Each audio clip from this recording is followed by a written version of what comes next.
75% à 80%, ce sera la quantité des histoires des Marvel Studios qui seront préservées dans ce reset après la guerre secrète. Un grand événement approche, débutant avec Doomsday et se concluant par la guerre secrète. 2 films Avengers qui vont mélanger et démêler l'histoire de Marvel. Marvel a déjà plus de 15 ans d'histoire, avec plein d'histoires racontées dans tous les sens. Beaucoup d'incohérences, et beaucoup d'acteurs qui ne sont plus dans leur rôle. Des personnages qui sont morts, et des personnages importants pour l'univers Marvel. Qui doivent être dans l'univers Marvel, mais qui, au fur et à mesure que les histoires avançaient, ont quitté leur rôle. Ils ont commencé à faire d'autres choses, ils ont fini par avoir parfois des remplaçants plus âgés pour interpréter ces personnages. Et il faut faire quelque chose. Qu'est-ce que notre ami Kevin Feige a imaginé? On va lancer la guerre secrète, et on va faire un reboot. On va tout réinitialiser, sans perdre le fil de l'histoire. Au lieu de tout arrêter, de renvoyer tout le monde et de tout réattribuer, ce qui est à peu près ce que James Gunn est en train de faire, à l'exception de ce qu'il avait déjà fait avant, Marvel va continuer son histoire, mais va changer quelques éléments. Comment l'intégrer sans réaction négative du public? En l'incluant directement dans l'histoire. En détruisant le multivers et en reconnectant ce multivers à l'univers, simplement en changeant quelques pièces du plateau et en gardant d'autres. Selon Alex Paris, du site Comic Circus qui a parlé de ce sujet, a répondu à cette question. Il a dit qu'il prévoit que 75 à 80% de l'univers Marvel restera intact. Tandis que d'autres personnages seront recastés et rejoindront ces survivants dans un nouveau, dans le nouveau univers Marvel. Une autre raison pour ce reset, en plus du remplacement naturel des acteurs pour des rôles immortels qui font partie de l'histoire de Marvel, c'est l'arrivée des nouvelles propriétés. Fox. Quand les X-Men et les 4 Fantastiques arrivent, rien de Fox. Comment vas-tu inclure tous ces personnages, une énorme gamme de personnages, surtout du côté des mutants, qui sont des centaines de personnages? Comment vas-tu les intégrer dans l'univers partagé déjà en place, alors que personne ne les connaît? Tu dois, d'une certaine manière, créer une métaphysique pour réunir ces 2 univers. C'est ça le problème. L'importance de Guerre Secrète. Guerre Secrète, c'est... On va imaginer un nouveau monde où les personnages Marvel connus et les personnages des 4 Fantastiques et des X-Men font partie et ont toujours fait partie du même univers. Quand cette remise à zéro aura lieu, alors la remise à zéro fera 2 choses. Premièrement, changer certains acteurs qui ne sont plus dans leur rôle d'origine. Deuxièmement, introduire et intégrer les mutants X-Men et leurs alliés. Et les 4 Fantastiques et leur groupe d'alliés et d'ennemis dans le nouvel univers Marvel. Et qu'est-ce qui reste et qu'est-ce qui part? Ici. C'est la grande question de cette vidéo à laquelle je vais répondre ainsi. Que tu laisses un like sur cette vidéo, c'est très important de laisser un like ici pour que cette vidéo atteigne plus de personnes. Mets un like. Si tu peux, partage la vidéo, ça nous aide beaucoup. À mon avis, sur ces 75% à 80% qui restent et qui partent, on commence de l'extérieur vers l'intérieur, d'accord?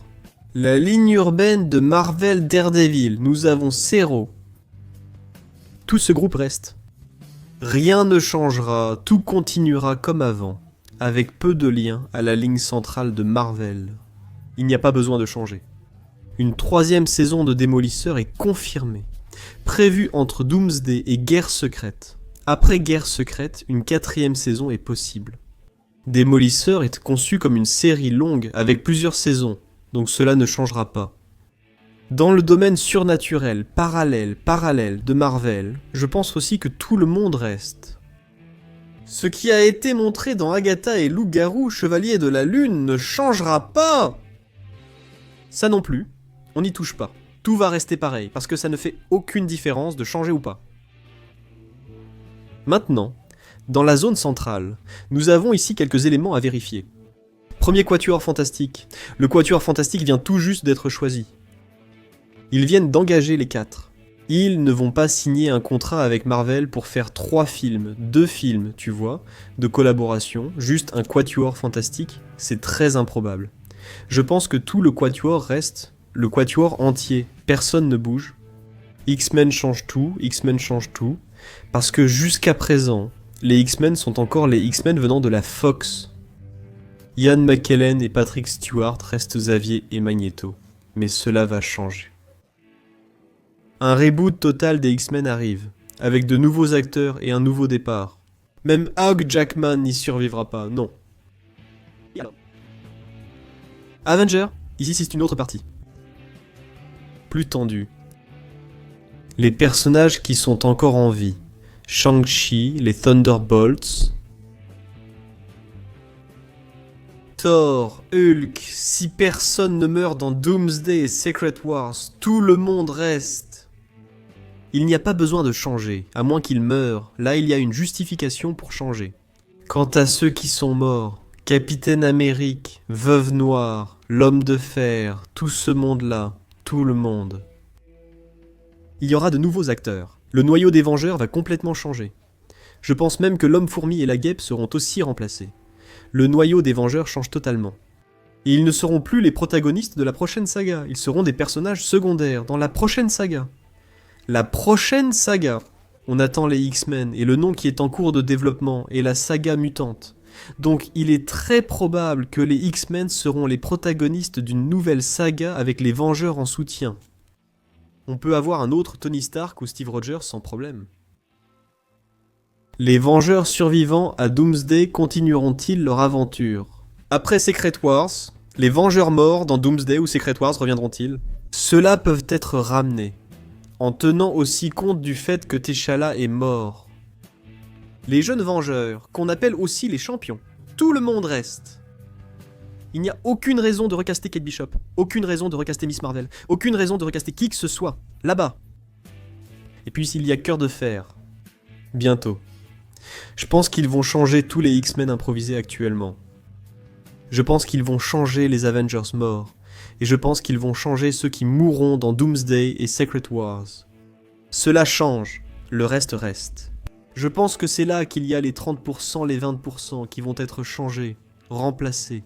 Dans ce nouvel univers, qui va garder une intégrité bien plus grande que ce que l'univers cinématographique Detective Comics a fait avec l'univers cinématographique Detective Comics, c'est presque l'inverse, non? Ils vont changer. Si le 20%, ou alors une 80%, ce ne sera pas trop radical, n'est-ce pas? Même si j'ai déjà dit ça ici plusieurs fois sur la chaîne.